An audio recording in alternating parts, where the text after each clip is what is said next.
Noel from Humble has a question about a dryer vent. It's on their one-story home. Tom was built back in 1990, way back in the 90s. Noel writes, the laundry room is in the center of the house, and the dryer's 4-inch vent duct runs through the roof, slightly above the roof line. It's covered by standard metal plumbing vent cover, but they don't touch, so it goes to it but doesn't connect to it. And so the dryer exhaust sometimes will come back into the attic.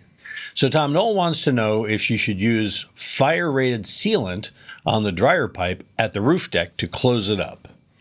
You can extend it. You can use a little sealant on there. I'm not too concerned about the fire rated.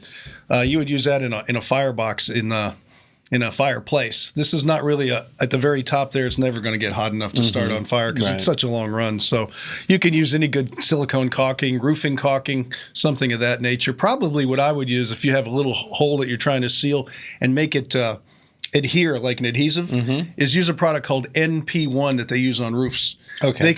They can survive direct sunlight, extreme heat.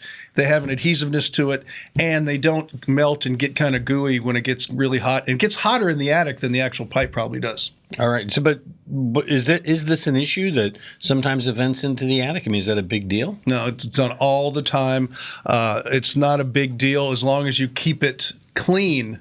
Because the big deal happens down at the bottom where the fire hazard really is when all the lint collects down at the bottom. Okay. So you have to make sure it's cleaned out regularly. Depending how much laundry you have, you'll have to get a feel for it at least every 2 years. All right.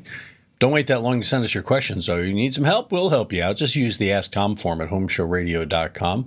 We'll answer it just like these ones over here. And you can find out exactly how dingy we are by subscribing and clicking this bell. Just listen. Ding! Dong. It's gonna be a gong now. You're right. We should have all kinds of different sound effects. Like go get the pig upstairs.